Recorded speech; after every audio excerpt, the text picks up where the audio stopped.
Como a gente está no fim do ano, eu gostaria de falar um pouco de projetos, expectativas, sonhos. E se estamos falando de projetos, expectativas e sonhos, estamos falando também de otimismo e pessimismo.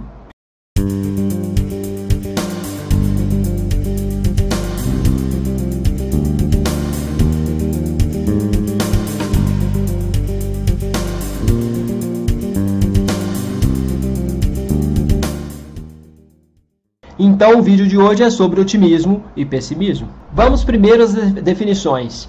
Nós temos lá no dicionário Wise, a definição do dicionário Wise vai mais ou menos em que rumo? Dá uma definição que se divide em duas. Ver as coisas pelo lado bom ou sempre esperar uma solução favorável, ou as duas juntas. O pessimismo, obviamente, seria o contrário. Bom, tentar ver sempre o lado bom ou pelo lado bom das coisas. Tem algo muito interessante nisso, que é tentar sempre caminhar pelo bem, sempre caminhar pelo prazer, pela alegria, pelo amor ou qualquer coisa relacionada. Por exemplo, você está num relacionamento amoroso e nesse relacionamento amoroso tem muitas dificuldades, mas se você ficar focando somente no que é ruim, talvez você se desanime muito e não tenha muita expectativa em relação a esse relacionamento, você não tenha muita motivação para continuar.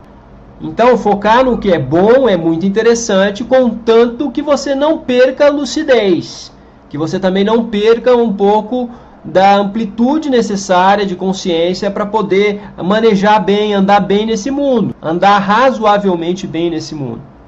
Nesse sentido, creio que muita coisa comprovadamente boa nessa vida, comprovadamente mesmo, até em experimentos que as pessoas fazem, tentam fazer, que se encaminham para frutos muito interessantes, para resultados muito interessantes. Se você parar para pensar, por exemplo, em esquemas, talvez aí de condicionamento. Temos esquemas de condicionamento baseados na consequência reforçadora para o sujeito, na consequência, de certo modo, gratificante para aquele sujeito, e aí você está sendo otimista quando você trabalhar dessa forma. É a melhor forma de trabalhar, comprovadamente. Pautar um trabalho por consequências gratificantes para as pessoas, eu creio que seja, de certo modo, otimista. Creio que, de certo modo, isso é trabalhar com certo otimismo.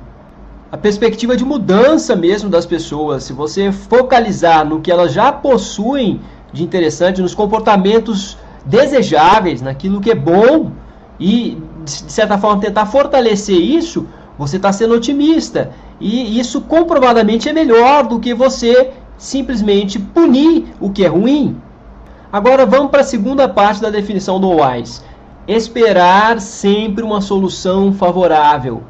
Se definirmos assim, esperar sempre uma solução favorável, o otimismo, nesse caso, não é necessariamente benéfico.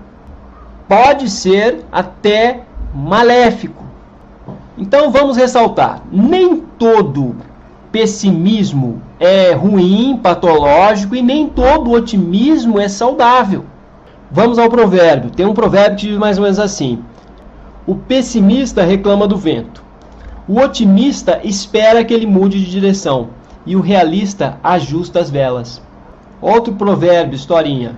Um pai resolveu brincar com os dois filhos, lhe dando presentes meio pegadinha. E tinha um filho pessimista e outro otimista.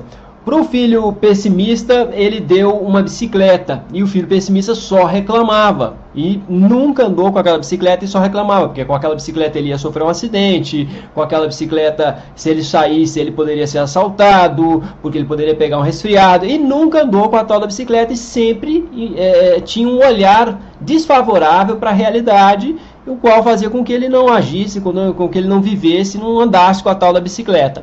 E deu um presente também para o filho otimista. Para o filho otimista ele deu um saco de esterco. E o filho otimista ficou todo feliz com o saco de esterco, pensando: nossa, se eu ganhei um saco de esterco é porque eu ganhei um cavalo. E nunca ganhou o cavalo. Então, das duas histórias nós podemos tirar o quê? Tanto o otimista quanto o pessimista, ambos têm uma postura que impede a ação. Ambos estão apartados da ação, ambos não agem. O pessimista fica o tempo todo apontando os aspectos desfavoráveis, perversos, ruins da realidade, e o otimista fica o tempo todo esperando. Não há ação. No caso do realista, o realista já se pauta mais pela ação, ele vai lá e ajusta as velas. O que eu estou tentando colocar aqui é o que vai fazer a diferença, o que vai superar essas duas posições é a ação. Tem também a consideração de Gramsci, que é muito interessante. Ele diz o seguinte: pessimismo da ideia e otimismo da ação. Você vai fazer um avião, pense em todos os acidentes possíveis para fazer o melhor avião possível. Considere o pior para fazer o melhor. E quando que não resta alternativas e o sujeito infalivelmente terá de ser otimista? Quando ele não dispõe de informações suficientes. Quando ele completamente ou quase completamente desconhece o que pode, o que virá a acontecer, quando ele não tem nenhuma capacidade de previsão. Eu diria que para alguns casos, nessa configuração talvez. O que me inspira a falar um pouco disso, a pensar nisso, é uma pequena história. Vamos a ela. É uma história do paraíso dos tolos e do inferno dos tolos. Paraíso dos tolos. O sujeito tem uma mulher que o trai, ela é infiel, e ele acredita que ela é uma santa. Ou seja, ele é tolo, ele não sabe o que está acontecendo, porém ele está no paraíso.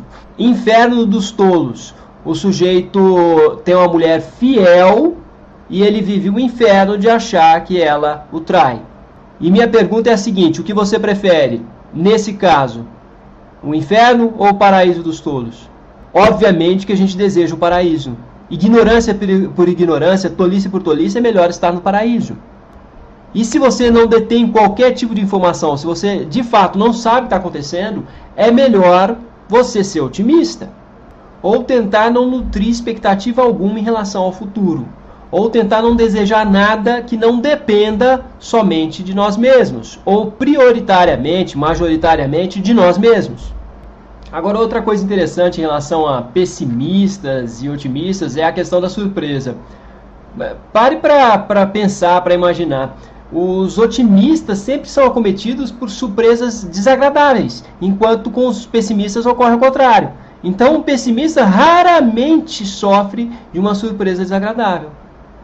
Bom, gente, uma das minhas mensagens, ou a mensagem para esse final de ano é basicamente essa.